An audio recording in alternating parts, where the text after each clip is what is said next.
Hello. New pen day, new pens day that are actually not new. They're not new to me. They're not new at all. They are vintage pens. Now, you may know I have a bit of fear of vintage pens because I can't kind of see what's going on and take it apart, and there's sacks and things like that. And I had planned to take a vintage pen restoration class to kind of familiarize myself with vintage pens and get more comfortable with them.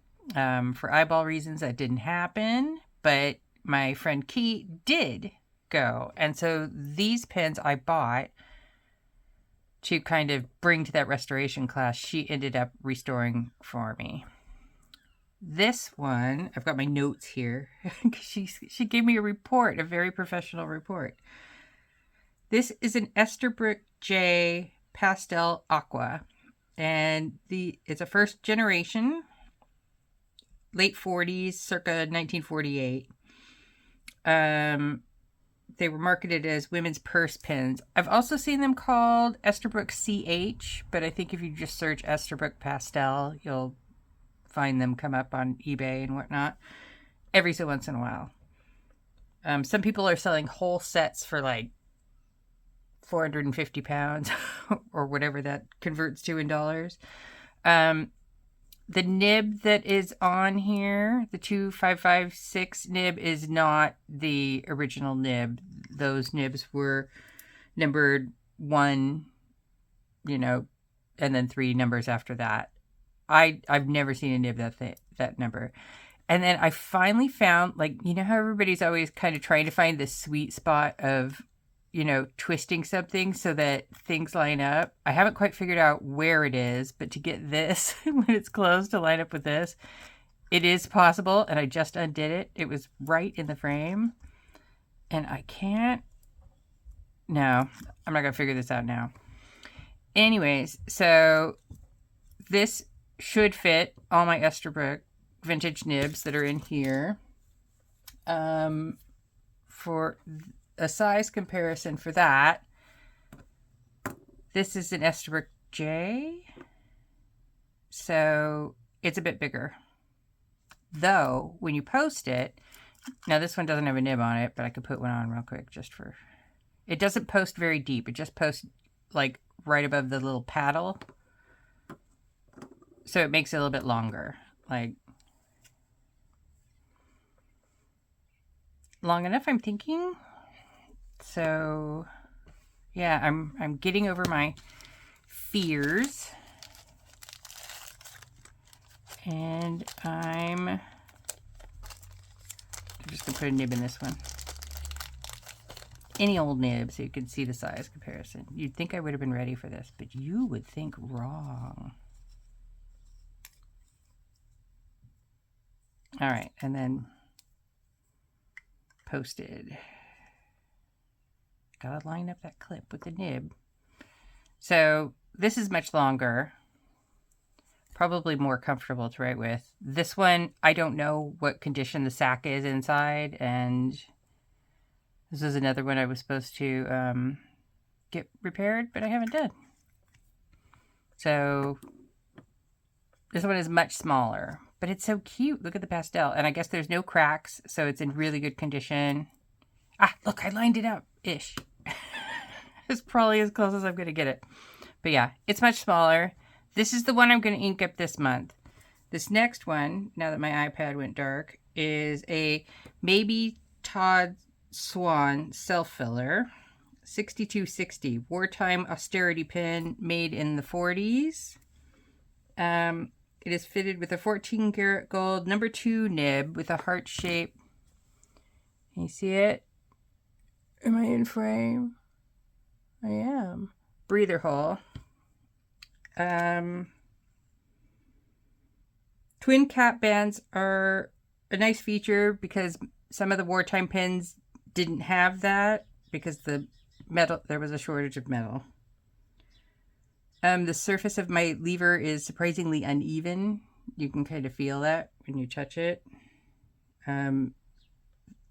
Key thinks somebody attempted to replate it. The section is ebonite. barrel and cap are plastic. She thoroughly cleaned it and replaced the petrified sack. But this one I'm going to do next month because for April I'm going to be traveling. But this one is a little bit flexy. So I don't want to deal with that in a month I'm traveling. So this Mabie Todd Swan is going to go, and it's actually quite comfortable. Kind of caps a little bit loosely, but no, it's on there kind of snug. Posts. Posts, Shauna, posts. All right, so I'm going to ink up a vintage pin, guys. This is not something I usually do. But I flushed it with water, and then I asked around to a lot of vintage people, and they said Diamine's safe, Parker, Quink is safe, and Waterman's kind of safe. But if you're using Diamine, I think, or Waterman, anyways, don't use reds or purples. Don't use Japanese inks. They are alkaline. Anyways, I'll put it across the screen. Yeah, so here we go. Where's the thing? I should have put my eye patch on, huh?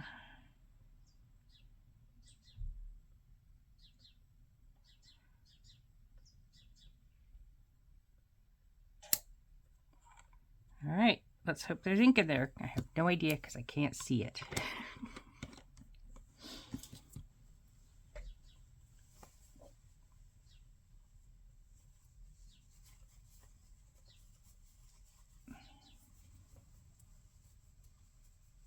I went with Diamine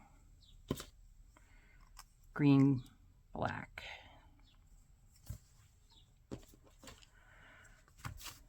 All right. That is one juicy nib. I think this is, where's my thing? 1 second. Where's my I can't see anything thing? 2556. I was going to put the Osmoroid nib in this, but I just completely forgot to do it. Really, really wet. Like, look at, oh, look at all that shine. It's a lovely nib.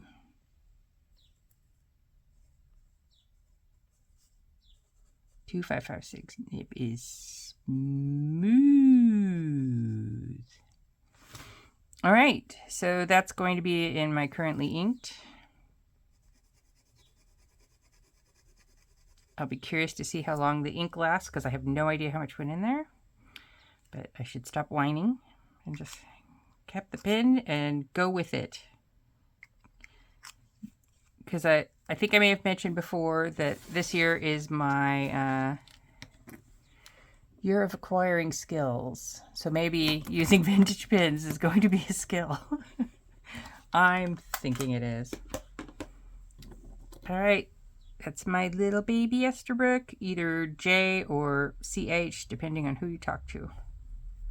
Did I say I bought this from Ginger Peachy Stationery? Like months and months and months and months and months ago. All right. Bye. Thanks.